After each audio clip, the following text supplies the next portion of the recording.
Allahu Ekber! Bir hemen asker olmadı. Bir ülkede rakamı.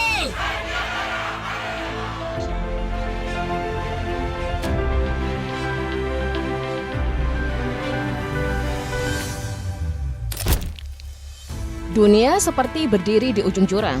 Di Gedung Putih, pernyataan mengejutkan muncul. Rencana perdamaian 10 poin dari Iran ditolak mentah-mentah oleh Donald Trump. Bahkan disebut tidak serius dan berakhir di tempat sampah.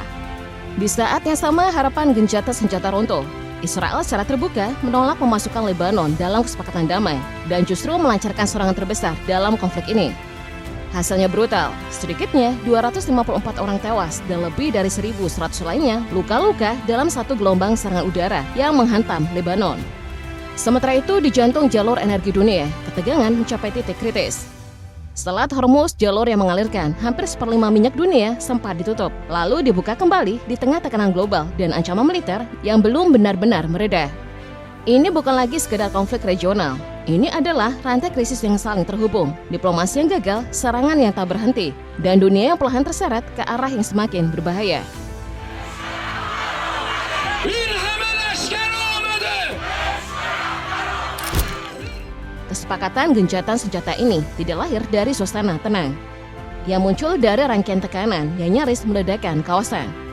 Awalnya bergerak pada 5 April saat Donald Trump mengirim ultimatum keras kepada Iran agar segera membuka kembali Selat Hormuz. Batas waktunya dibuat sangat jelas, 7 April pukul 20 waktu ET. Isi pesannya bukan sekedar ancaman biasa. Trump memperingatkan bahwa jika Iran tidak tunduk, yang akan menjadi sasaran bukan hanya fasilitas strategis, tetapi juga infrastruktur sipil. Nada itu terdengar seperti paksaan terang-terangan, seolah keselamatan jutaan orang bisa dipertaruhkan demi menunjukkan dominasi politik. Ucapan Trump bahkan melampaui bahasa diplomasi yang kasar. Iran tidak lagi diperlakukan sebagai lawan negara, melainkan digambarkan seperti ancaman yang harus disingkirkan sepenuhnya, bahkan bila harus ditempuh dengan kekuatan yang paling ekstrem. Di titik itu, tekanan terhadap Teheran terasa bukan lagi sekedar pesan politik, tetapi pertarungan brutal yang menyeret masa depan sebuah peradaban ke tepi jurang. Ketegangan makin menanjak ketika tenggat waktu mendekat. Bukannya melunak, Trump justru memperkeras nada. Ia kembali melontarkan ancaman bahwa kehancuran total bisa dijatuhkan hanya dalam satu malam jika tuntutan Washington tetap diabaikan. Situasi pun berubah menjadi sangat genting. Dunia menunggu dengan nafas tertahan, karena satu keputusan salah saja bisa memicu ledakan konflik yang jauh lebih luas. Di tengah detik-detik yang menegangkan itu, Pakistan masuk sebagai penengah. Perdana Menteri Pakistan Shahbaz Sharif melakukan komunikasi telepon secara intensif dan mendesak Trump agar menunda serangan dengan alasan kemanusiaan. Langkah itu dilakukan hanya beberapa jam sebelum batas waktu habis. Lalu ketika tenggat tinggal kurang dari 1 jam, Trump akhirnya memutuskan menunda pemboman selama 2 pekan. Keputusan itu ia umumkan sendiri melalui media sosialnya, mengulang pola yang beberapa kali sudah pernah ia tunjukkan, menaikkan tekanan setinggi mungkin, lalu mundur di saat terakhir. Tidak lama sudah itu, sinyal dari Teheran juga muncul. Mojtaba Khamenei, pemimpin tertinggi Iran, memerintahkan seluruh unsur militer menghentikan kontak senjata. Namun perintah itu tidak disampaikan sebagai tanda perang telah selesai. Iran menegaskan bahwa penghentian tembakan ini bukan penutup konflik, melainkan langkah taktis yang tetap harus dipatuhi seluruh jajaran militer. Sebelum pengumuman itu muncul, Menteri Luar Negeri Iran, Abbas Araghchi, lebih dahulu menyampaikan bahwa Iran siap menghentikan serangan, tetapi hanya jika serangan terhadap mereka juga dihentikan. Ia juga menjelaskan bahwa Selat Hormuz akan dibuka untuk transit aman selama 2 minggu melalui koordinasi dan pasukan Iran. Lalu situasi menjadi semakin menarik karena Amerika Serikat disebut menerima seluruh poin tuntutan Iran yang sebelumnya telah diajukan. Dari sini pertanyaan paling tajam mulai muncul, siapa yang sebenarnya mulai goyah? Apakah Trump yang perlahan kehilangan daya tekan terhadap Iran, apalagi saat dirinya juga dihimpit gelombang protes jutaan orang yang menuntut mundur? Atau justru Iran yang sedang menahan rasa gentar di bawah ancaman Amerika? We have a plan because of the power of our military, where every bridge in Iran. Situasi panas di Teluk dari penutupan Selat Hormuz hingga lahirnya gencatan senjata dinilai banyak pihak sebagai kemenangan strategis bagi Iran. Salah satu tandanya Amerika disebut bersedia merundingkan 10 tuntutan utama dari Teheran.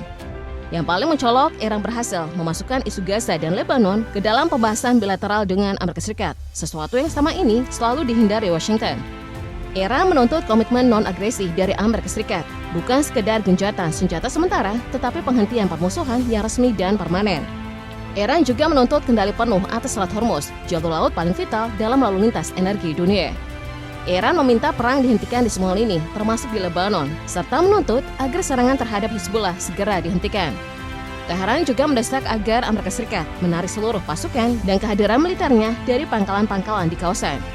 Iran meminta kompensasi atas kerusakan infrastruktur sipil dan militer yang ditimbulkan selama perang berlangsung. Dalam isu nuklir, Iran menegaskan hak mereka untuk tetap melakukan pengayaan uranium. Iran menuntut pencabutan seluruh sanksi primer, termasuk pembatasan langsung terhadap transaksi keuangan mereka.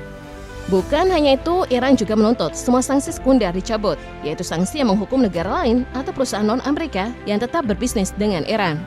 Teheran juga meminta penghentian seluruh resolusi terhadap Iran di Dewan Gubernur Badan Energi Atom Internasional atau IAEA.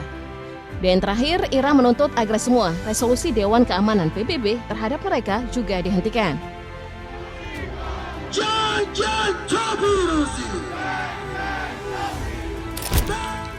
Banyak analis melihat 10 tuntutan Iran sebagai paket maksimal, bahkan nyaris mustahil diterima oleh sosok seperti Donald Trump yang selama ini identik dengan tekanan tanpa kompromi. Karena itu, ketika Washington mulai membuka ruang terhadap proposal tersebut, banyak pihak langsung membaca satu hal.